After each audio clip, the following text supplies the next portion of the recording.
दोस्तों, एक और फिर से आपका स्वागत है हमारे यूट्यूब चैनल लक्ष्य 921 में।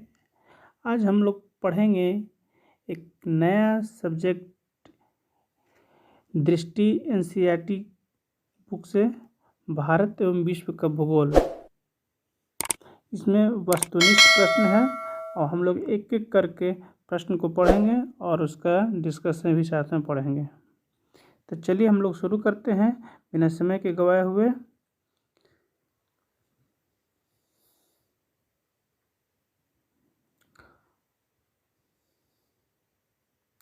चलिए,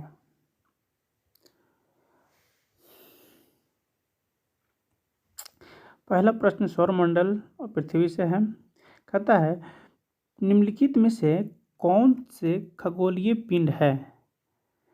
इसमें कूट दिया हुआ है। पहला है सूर्य, दूसरा चंद्रमा, तीसरा पृथ्वी, चौथा उल्का पिंड। तब इसको आंसर क्या होगा? इसका आंसर होगा उपयुक्त में से सभी। मतलब क्या, खगोलीय पिंड है, सूर्य भी है, चंद्रमा भी है, पृथ्वी भी है, उल्का पिंड भी है। तो इसका आंसर डी हो जाएगा। इसका डिस्कशन है, सूर्य, चंद्रमा, पृथ्वी, उल्का पिंड तथा वे सभी वस्तुएं जो रात के समय आसमान में चमकती हैं खगोलीय पिंड कहलाती हैं। मतलब कि रात में जो भी आकाश में पिंड जो चमकती है वो खगोलीय पिंड के अंतर्गत आती है। अगला क्वेश्चन कहता है कि किन खगोलीय पिंडों को तारा कहते हैं? तो इसका आंसर हो जाएगा बी। क्या आंसर है? जिनके पास अपनी ऊष्मा तथा प्रकाश होता है उसे खगोलीय पिंड कहते हैं। मैंने कहने का मतलब है जिसका अपना प्रकाश हो, जिसका अपना माने क्या, जैसे सूर्य है, जिसके पास अपना एनर्जी है, उसके पास अपना खुद का प्रकाश है वो। चलिए इसका डिस्कशन पढ़ते हैं हम लोग। कहता है, कुछ खगोलीय पिंड बड़े आकार वाले तथा गर्म होते हैं। ये गैस से बने होते हैं। इनके पास अपनी ऊष्मा तथा प्रकाश होता है जिसको वे बड़ी मात्रा में उत्सर्जित करते हैं। इन खगोलीय पिंडों को तारा कहते हैं। सूर्य भी एक तारा है। चलिए अगला क्वेश्चन पढ़ते हैं हम लोग। कहता है, तारों के विभिन्न समूह के द्वारा बनाई गई विविध आकृतियां क्या कहलाती है? इसका आंसर हो जाएगा डी, नक्षत्र मंडल कहलाती है। कहता है, व्याख्या है, रात्रि में आसमान की ओर देखते समय तारों के विभिन्न समूह के द्वारा बनाई गई आकृतियां दिखाई देती है। इन्हें नक्षत्र मंडल कहते हैं। अगला क्वेश्चन है, अंतरिक्ष से संबंधित अर्सा मेजर या बिग बियर का संबंध किससे है? इसका उत्तर हो जाएगा नक्षत्र मंडल। व्याख्या है, अर्सा मेजर या बिग बियर एक प्रकार का नक्षत्र मंडल है। स्मॉल बियर या सप्तऋषि या 7 तारों का समूह बहुत आसानी से पहचान में आने वाला नक्षत्र मंडल है। यह एक बड़े नक्षत्र मंडल अर्सा मेजर के भाग है। चलिए अगला क्वेश्चन है।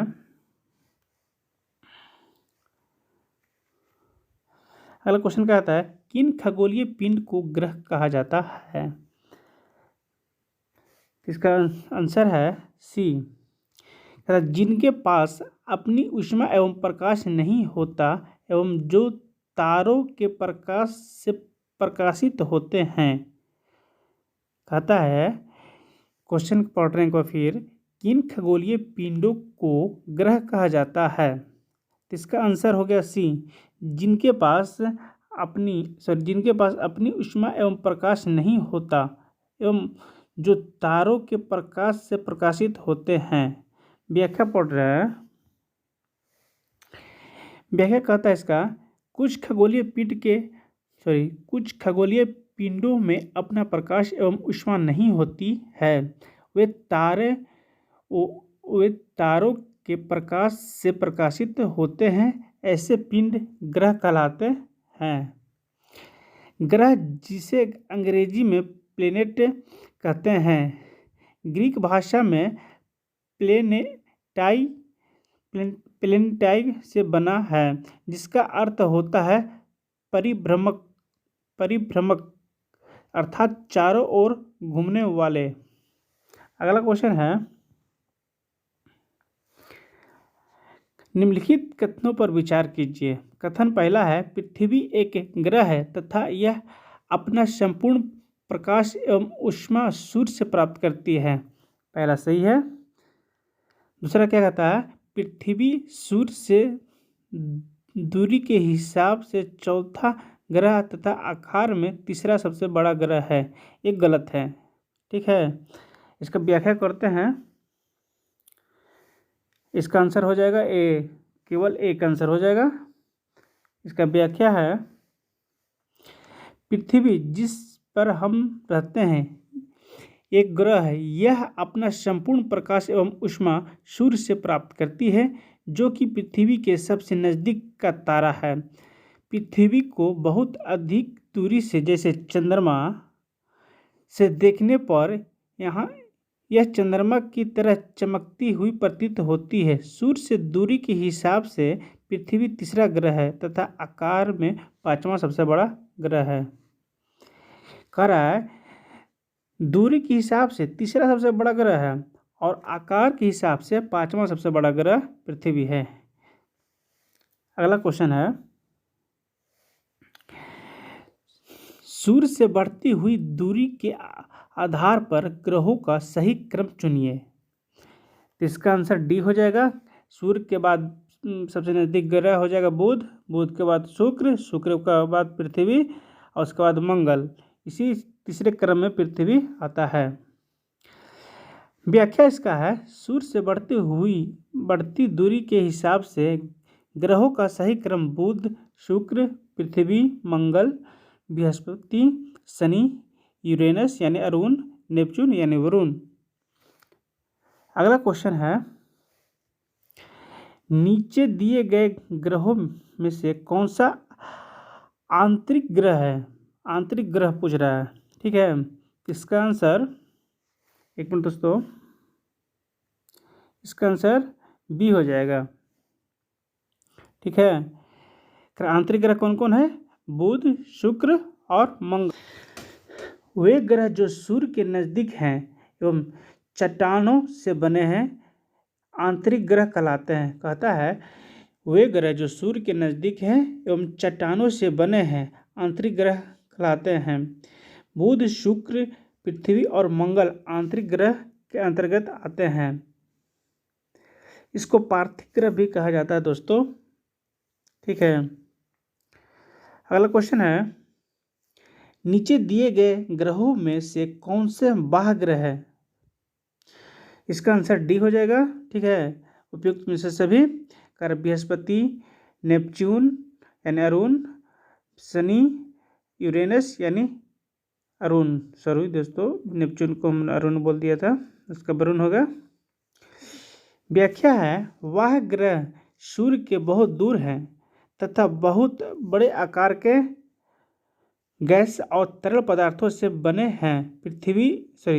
बृहस्पति, शनि, यूरेनस और नेपच्यून वह ग्रह है। कह रहा है जो सूर्य से बहुत दूर है और तरल और गैस पदार्थों से बना हुआ ग्रह क्या कहता है? वह ग्रह कहलाता है। अगला क्वेश्चन है, नीचे दिए गए कथन एवं कारण पर विचार कीजिए। कथन है, बुध का सूर्य के चारों ओर परिक्रमण काल सौर मंडल के सभी ग्रहों में सबसे कम है। सही है। अगला क्वेश्चन, अगला कारण क्या है? मतलब इसका, बुध सूर्य के सबसे नज़दीक ग्रह है। ये भी सही है, यानी व्याख्या भी इसका कर रहा है। एक मिनट दोस्तों, चलिए अब हम लोग व्याख्या इसका करते हैं। बुध सौर मंडल में सूर्य के सबसे नज़दीक का ग्रह है। इसी कारण इसका सूर्य के चारों ओर परिक्रमा काल सबसे कम यानी 88 दिन में पूरा करता है।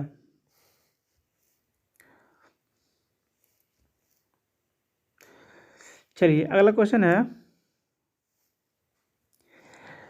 सौर मंडल में किन दो ग्रहों के बीच क्षुद्र ग्रह पट्टी पाई जाती है? मतलब कि किन दो ग्रहों के बीच क्षुद्र ग्रह पाई जाती है, यानी ठीक है, इसका आंसर हो जाएगा मंगल और बृहस्पति, यानी डी आंसर इसका हो जाएगा। व्याख्या है तारों ग्रह एवं उपग्रह के अतिरिक्त असंख्य छोटे पिंड सूर्य के चारों ओर चक्कर लगाते हैं। इन पिंडों को क्षुद्र ग्रह कहते हैं। ये मंगल और बृहस्पति की कक्षा के बीच पाए जाते हैं। वैज्ञानिकों के अनुसार क्षुद्र ग्रह के ही भाग होते हैं जो वर्षों पहले विस्फोट के बाद ग्रह से टूटकर अलग हो जाते हैं। चलिए अगला क्वेश्चन कहता है हमारे सौर मंडल में सूर्य से सबसे दूर कौन सा ग्रह अवस्थित है? इसका आंसर हो जाएगा वरुण, यानी नेपच्यून हो जाएगा इसका आंसर। व्याख्या कहता है सूर्य से दूरी के अनुसार ग्रहों की स्थिति बुध, सबसे सूर्य के नज़दीक बुध होगा, उसके बाद शुक्र होगा, उसके बाद पृथ्वी, उसके बाद मंगल, उसके बाद बृहस्पति, उसके बाद शनि, उसके बाद अरुण यानी यूरेनस, उसके बाद वरुण यानी नेपच्यून। वर्ष 2006 में अंतर्राष्ट्रीय खगोलीय संघ ने अपनी बैठक में यह निर्णय लिया कि प्लूटो, सीरस एवं 2003 यूबी 313 जैसे खगोलीय पिंडों को बौने ग्रह की श्रेणी में रखा जा सकता है। चलिए अगला क्वेश्चन कहता है कि नीचे दिए गए कथन एवं कारण पर विचार कीजिए। ठीक है, कथन कहता है पृथ्वी के आकार को भूआभ यानी जियोइड भी कहा जाता है। कारण है पृथ्वी ध्रुवों के पास थोड़ा चपटी है। ठीक है, तो इसका आंसर होगा ए। कह रहा है ए और आर दोनों सही है तथा आर ए की सही व्याख्या करता है। चलिए हम लोग इसका डिस्कशन पढ़ते हैं। डिस्कशन कर रहा है पृथ्वी ध्रुव के पास थोड़ी चपटी है, यही कारण है कि इसके आकार भूआभ यानी जियोइड कहा जाता है। भूआभ का अर्थ है पृथ्वी के समान आकार। जीवन के लिए अनुकूल परिस्थितियां संभव केवल पृथ्वी पर ही पाई जाती है। पृथ्वी न तो अधिक गर्म है और न ही अधिक ठंडी। यहाँ जल एवं वायु की उपस्थिति है जो जीवन के लिए आवश्यक है। निम्नलिखित में से कौन सा कथन सत्य है? कारण अंतरिक्ष से देखने पर पृथ्वी हरे रंग की दिखाई देती है।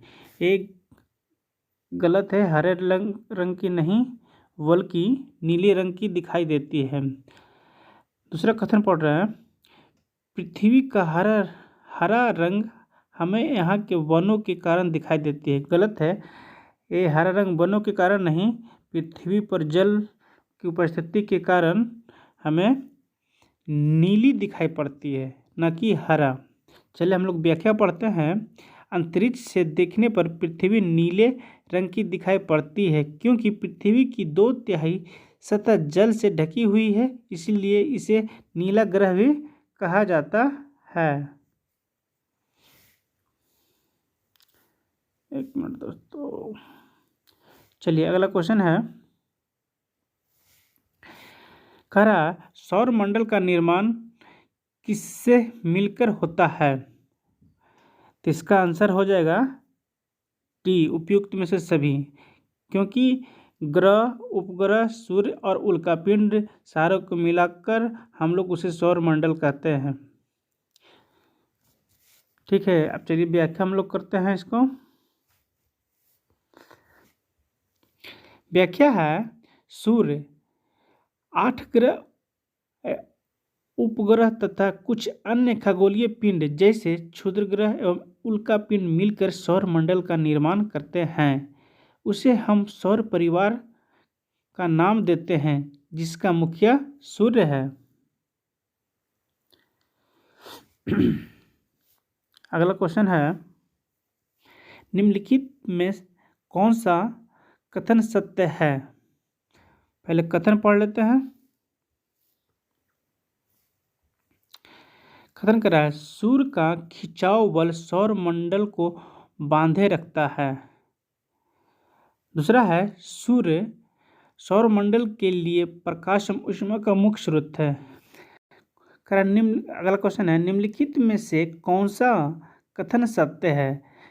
सूर्य का खिंचाव बल सौर मंडल को बांधे रखता है, सही है।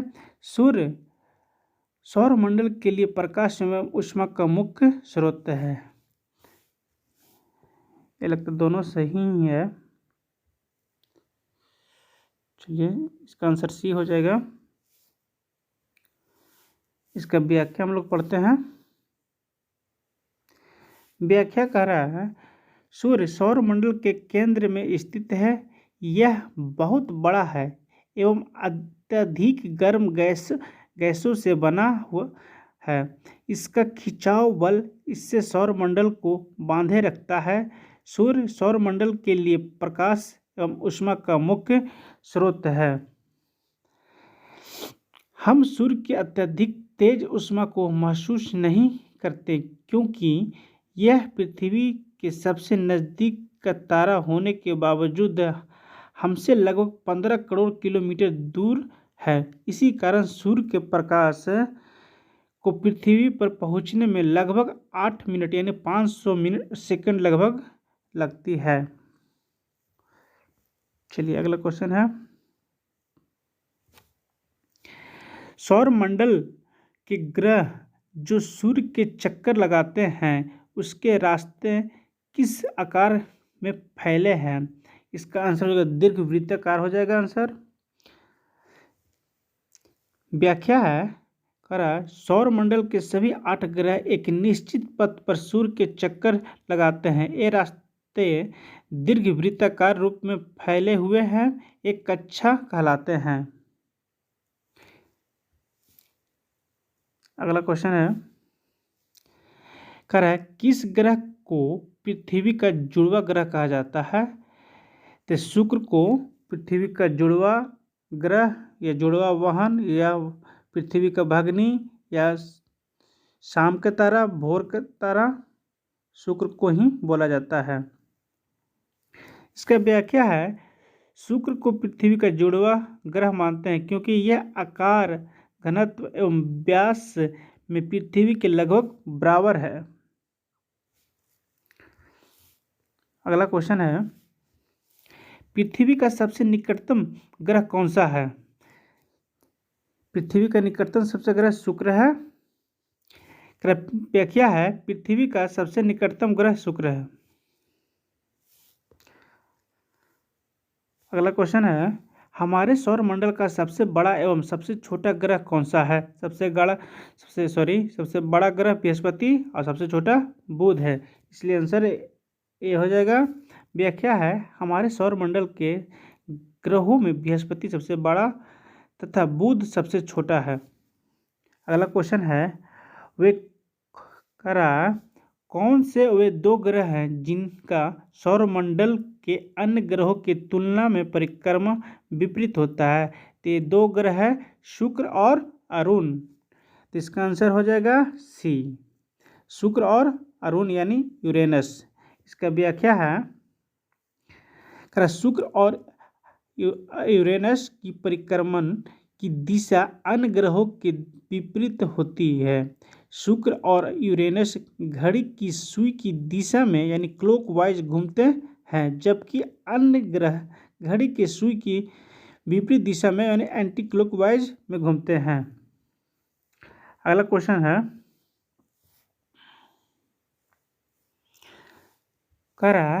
निम्नलिखित कथन पर विचार कीजिए। कथन पहला है, बृहस्पति, शनि तथा यूरेनस के चारों ओर छल्ले हैं। ठीक है, सही है। दूसरा है, ये छल्ले विभिन्न पदार्थों के असंख्य छोटे छोटे पिंडों से बनी पट्टियां हैं, ये भी सही है। इसका आंसर लगभग नहीं सर, एक्यूरेट ही सी हो जाएगा। व्याख्या इसका क्या है? उपयुक्त दोनों कथन सत्य हैं। पृथ्वी से इन छल्लों को शक्तिशाली दूरबीन की सहायता से देखा जा सकता है। अगला क्वेश्चन है, हमारे सौरमंडल में किन ग्रहों के पास एक भी चंद्रमा यानी प्राकृतिक उपग्रह नहीं है? तो बुध और शुक्र के पास एक भी चंद्रमा यानी उपग्रह नहीं है। तो इसका आंसर हो जाएगा डी हो जाएगा, यानी 1 और 3। व्याख्या है इसका, हमारे सौरमंडल में बुध एवं शुक्र के पास कोई चंद्रमा यानी प्राकृतिक उपग्रह नहीं है। अगला क्वेश्चन है, नीचे दिए गए ग्रहों में सबसे अधिक चंद्रमा यानी प्राकृतिक उपग्रह किसके पास है? तो एक क्वेश्चन शनि के पास है, इसमें तो 62 दिया है, लेकिन मेरे जानकारी के हिसाब से 82 उपग्रह इसका है। 82 ही होगा, कुछ दिन पहले हमने पेपर में देखा पढ़ा था। इसका आंसर शनि होना चाहिए।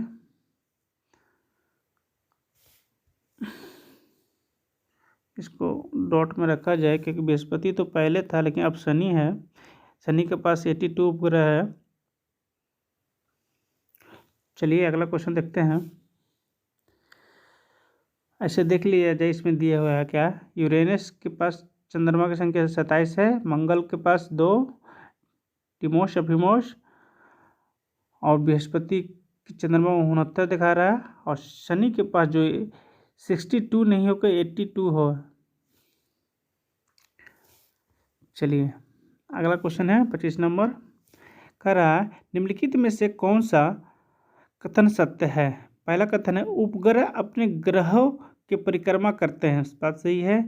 साथ ही साथ सूर्य की भी परिक्रमा करते हैं, ये भी सही है। दूसरा क्या कह रहा है, पृथ्वी के उपग्रह चंद्रमा का व्यास पृथ्वी के व्यास से आधा, ये गलत है। ठीक है, एक गलत है, ये सही है। इसका आंसर हो जाएगा 1। इसका व्याख्या क्या कहता है? व्याख्या है, उपग्रह को अंग्रेजी में सैटेलाइट कहते हैं, जिसका अर्थ होता है साथ या सहचर। ये उपग्रह अपने ग्रहों की परिक्रमा करने के साथ साथ सूर्य की परिक्रमा करते हैं, अतः कथन एक सत्य है।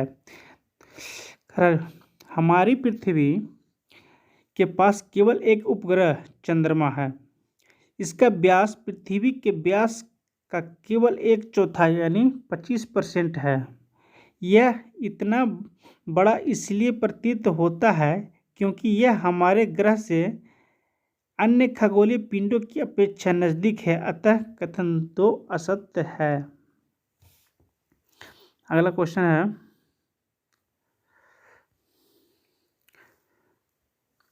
प्राचीन भारत के प्रसिद्ध खगोलशास्त्री कौन थे? आर्यभट्ट थे। ठीक है, आर्यभट्ट हमारे बिहार से थे।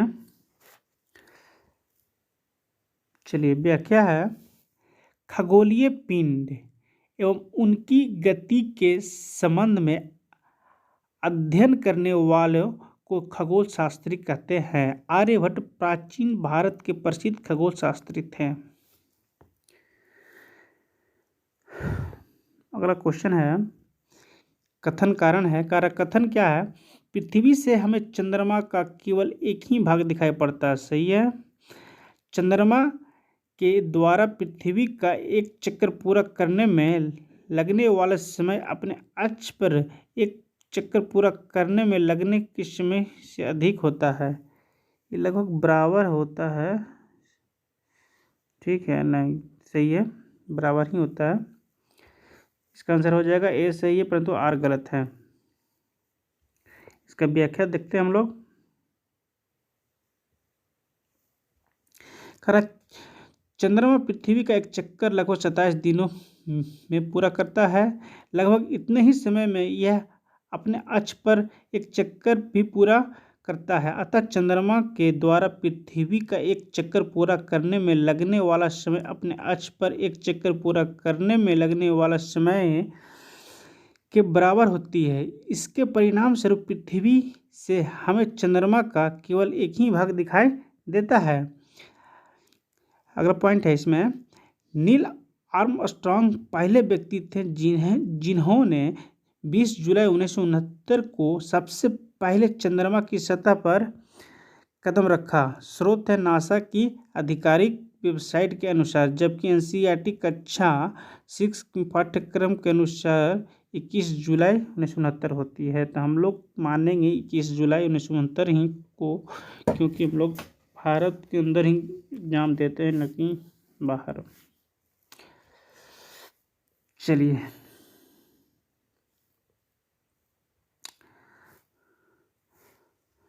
अगला क्वेश्चन, नीचे दिए गए कथन पर विचार करना है। इस पर विचार करने की बात कर रहा है। पहला है, सूर्य के चारों ओर चक्कर लगाने वाला पत्थरों के छोटे छोटे टुकड़ों को उल्कापिंड कहते हैं। ठीक है, आगे अगला है, खुले आकाश में फैली एक छोर से दूसरे छोर तक चौड़ी सफेद पट्टी जो लाखों तारों का समूह है को आकाशगंगा कहते हैं। ठीक है, इसका आंसर सी होगा। ठीक है, दोनों सत्य है। चलिए इसका व्याख्या देख लेते हैं हम लोग। व्याख्या क्या कर रहा है? कह रहा है, सूर्य के चारों ओर चक्कर लगाने वाले पत्थर के छोटे छोटे टुकड़ों को उल्कापिंड कहते हैं। खुले आकाश में एक छोर से दूसरे छोर तक फैली चौड़ी सफेद पट्टी जो कि एक चमकदार रास्ते की तरह दिखती है, यह लाखों तारों का समूह है। यह पट्टी आकाशगंगा है। हमारा सौर मंडल आकाशगंगा का ही एक भाग है। प्राचीन भारत में इसकी कल्पना आकाश में प्रकाश की एक बहती नदी से की गई थी। इस प्रकार इसका नाम आकाशगंगा पड़ा। लाखों आकाशगंगाएं मिलकर ब्रह्मांड का निर्माण करती है। चलिए अगला क्वेश्चन है। अब हम लोग पढ़ेंगे इसमें ग्लोब, अक्षांश और देशांतर। पहला क्वेश्चन है इसमें,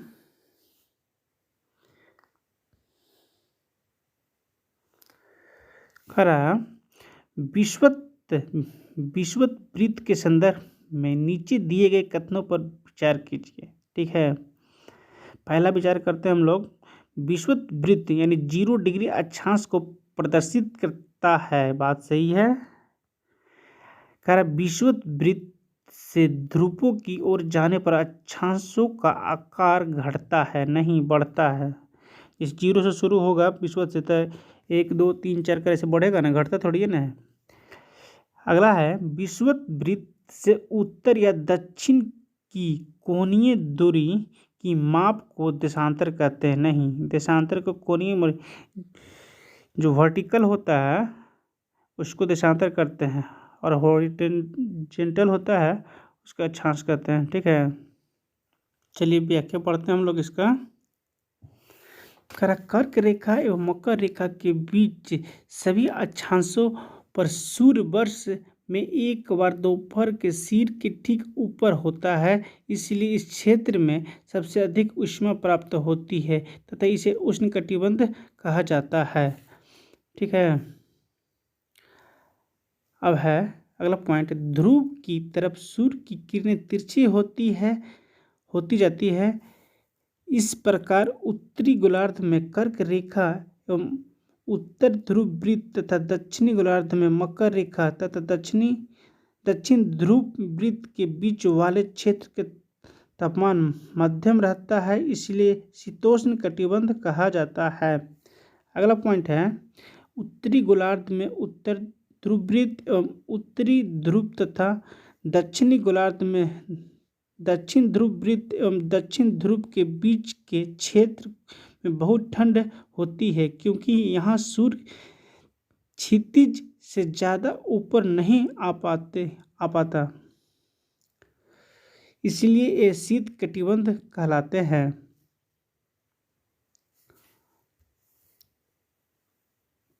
अगला क्वेश्चन है,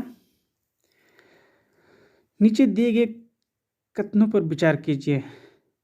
विषुवत वृत्त से ध्रुव तक स्थित सभी समानांतर वृत्त को अक्षांश वृत्त कहते हैं। सही है ये। सभी अक्षांश रेखा का आकार एक समान होता है। एक गलत है सो, ठीक है। पहला सही है, दूसरा गलत है, ठीक है। इसका व्याख्या करते हैं। जैसे जैसे हम विषुवत वृत्त से दूर जाते हैं अक्षांश रेखा का आकार घटता जाता है। इस प्रकार विषुवत वृत्त के उत्तर की सभी समानांतर रेखाओं को उत्तरी अक्षांश कहा जाता है तथा विषुवत वृत्त के दक्षिण स्थित सभी समानांतर रेखाओं को दक्षिणी अक्षांश कहा जाता है। उल्लेखनीय है कि अक्षांशों को अंशों में मापा जाता है तथा दो अक्षांश रेखाओं के बीच की दूरी लगभग 111 किलोमीटर होती है। अगला क्वेश्चन कहता है उत्तरी ध्रुव से दक्षिणी ध्रुव को जोड़ने वाली संदर्भ रेखा को क्या कहा जाता है? इसको देशांतर यामी-उत्तर कहते हैं, ठीक है। व्याख्या कर रहा है उत्तरी ध्रुव को दक्षिणी ध्रुव से जोड़ने वाली संदर्भ रेखा को देशांतर रेखा या यामी-उत्तर कहते हैं। अन्य पॉइंट है इसका, किसी भी स्थान की सही स्थिति बताने के लिए अक्षांश के अलावा यह जानना आवश्यक होगा कि उत्तर ध्रुव से दक्षिण ध्रुव को जोड़ने वाली देशांतरीय यामी-उत्तर से पूर्व या पश्चिम की ओर इन स्थानों की दूरी कितनी है। यामी-उत्तर के बीच की दूरी विषुवत वृत्त पर अधिकतम 111.3 किलोमीटर तथा ध्रुव पर न्यूनतम 0 किलोमीटर होती है। अगला क्वेश्चन है, किसी स्थान का मानक समय स्टैंडर्ड टाइम्स निर्धारण करने का आधार होता है प्रमुख यामी-उत्तर। इसका आंसर बी हो जाएगा। इसका व्याख्या है देशांतरीय यामी-उत्तर की लंबाई एक समान होने के कारण इन्हें सिर्फ मुख्य संख्याओं में व्यक्त करना कठिन था। तब सभी देश ने निश्चित किया कि ग्रीनविच, जहां ब्रिटिश राजकीय वेधशाला स्थित है, से गुजरने वाले यामी-उत्तर से पूर्व और पश्चिम की ओर गिनती शुरू की जाए। इन यामी-उत्तर को प्रमुख यामी-उत्तर कहते हैं तथा इनका मान 0 डिग्री देशांतर है, अर्थात यह स्थान मानक समय निर्धारण करने का आधार बना। यहाँ से हम 180 पूर्व या 180 पश्चिम तक गणना करते हैं। अगला क्वेश्चन है, निम्नलिखित में से कौन सा कथन सत्य है? पहला इसका कथन है प्रमुख यामी-उत्तर तथा 180 डिग्री यामी-उत्तर मिलकर पृथ्वी को समान भागों पूर्वी गोलार्ध एवं पश्चिमी गोलार्ध में विभक्त करता है। सही है।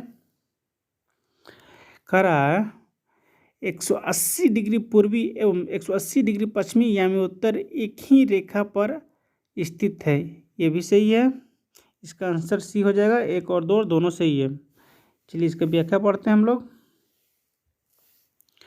कह रहा है उपयुक्त दोनों कथन सत्य हैं। प्रमुख यामी-उत्तर तथा 180 डिग्री यामी-उत्तर मिलकर पृथ्वी को 2 समान भागों पूर्वी गोलार्ध एवं पश्चिमी गोलार्ध में विभक्त करती है। इसलिए किसी स्थान के देशांतर के आगे पूर्व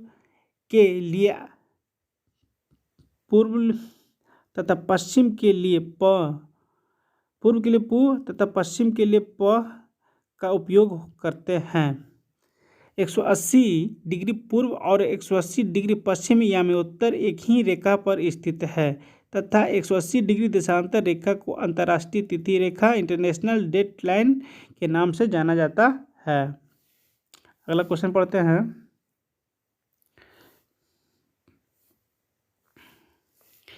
नीचे दिए कथन हम कारणों पर विचार कीजिए। कथन है ग्रीनविच से पूर्व के स्थान का समय ग्रीनविच समय से आगे होता है तथा पश्चिम के स्थानों का समय पीछे होता है। सही है।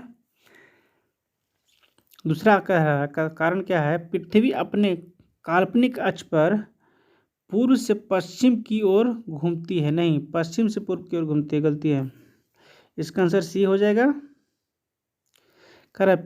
व्याख्या इसका है, पृथ्वी अपने काल्पनिक अक्ष पर पश्चिम से पूर्व की ओर चक्कर लगाती है, अतः वे स्थान जो ग्रीनविच से पूर्व में हैं उनका समय ग्रीनविच से आगे होगा तथा जो पश्चिम में है उनका पीछे होगा। अगला क्वेश्चन है,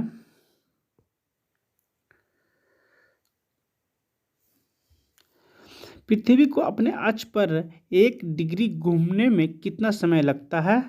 ठीक है, इसका आंसर 4 मिनट हो जाएगा। ठीक है, एक फार्मूला का तहत काम करता है 360 डिग्री, सॉरी दोस्तों, 360 डिग्री को 24 से भाग देंगे तो 15 बार में कट जाएगा, यानी 24 घंटा में 15 डिग्री घूमेगा, तब इसको 60 मिनट में कितना डिग्री घूमेगा, यानी 1 डिग्री में 4। वीडियो को यहीं समाप्त करते हैं क्योंकि बहुत ज़्यादा लंबा वीडियो हो जाएगा, इस कारण अगले वीडियो में फिर पढ़ाएंगे हम लोग। तो दोस्तों, जो भी कुछ भी गलतियाँ हुई है हमसे पढ़ाने में, उसके लिए क्षमा चाहते हैं और इसको सुधारने का कोशिश करेंगे।